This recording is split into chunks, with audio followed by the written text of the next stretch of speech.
Hello everyone, আমি দীপা। বড়দের প্রণাম, ছোটদের অনেক অনেক স্নেহ জানিয়ে ব্যাঙ্গালোর থেকে তোমাদের সকলকে ওয়েলকাম জানাচ্ছি আমার চ্যানেলে। আশা করছি তোমরা সবাই খুব ভালো আছো, সুস্থ আছো। আজকে যেই দিনের ব্লগটা তোমাদের সাথে শেয়ার করছি সেটা হলো রবিবারে দুপুরবেলায় ছিল একটা বন্ধুর বাড়ির নেমন্তন্ন। তো সবাই মিলে সেজেগুজে সেখানেই বেরোচ্ছে, আর মূলত মা এসেছে বলেই আজকের এই নেমন্তন্ন। তো চলো সেখানে যাওয়া যাক। আর রাস্তায় বেরিয়েই আমাদের যে গলি আছে সেখানেই দূর থেকে প্যাথুরিয়া ফুলগুলো কি অপূর্ব সুন্দর লাগছে দেখো। আগে কোনোদিন শেয়ার করেছি নাকি জানি না, তবে ব্যাঙ্গালোরে কিন্তু এই প্যাথুরিয়া প্রচুর গাছ আছে, এত সুন্দর লাগে এগুলো। রোড সাইড ভিউ দারুণ লাগে। তো এখানে দেখলাম বেশ সুন্দর, প্রায় সারা বছরই এগুলো ফুটে থাকে আর বেশ সুন্দরও লাগে।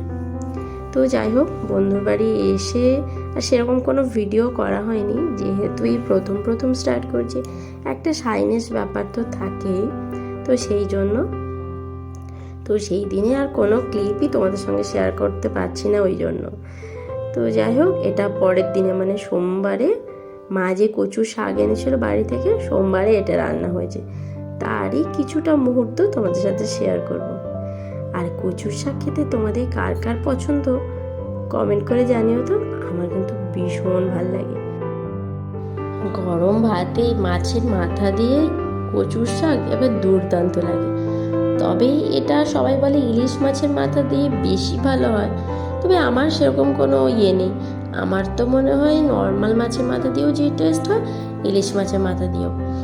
তবে এই কচু শাক কিন্তু নিরামিষ দিয়েও বানানো যায়, মানে মাছের মাথা ছাড়া।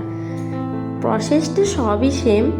যেমন এই কচু শাক কাটাটাই একটু ঝামেলা, মানে কেটে বেছে একটু ভালো করে সেদ্ধ করে নিতে হবে।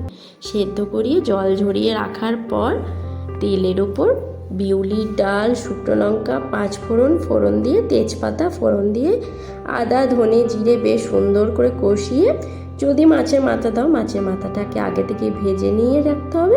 আর মাছের মাথা না দিলে তো কোনো ব্যাপারই নেই। তারপর কচু শাকটার সঙ্গে মিশিয়ে মাছের মাথা দিলে মাছের মাথাটা উপর থেকে ছড়িয়ে একটুখানি ঘি, গরম মশলা ছড়িয়ে নুন মিষ্টি সমান করে দিলে ব্যাস রেডি।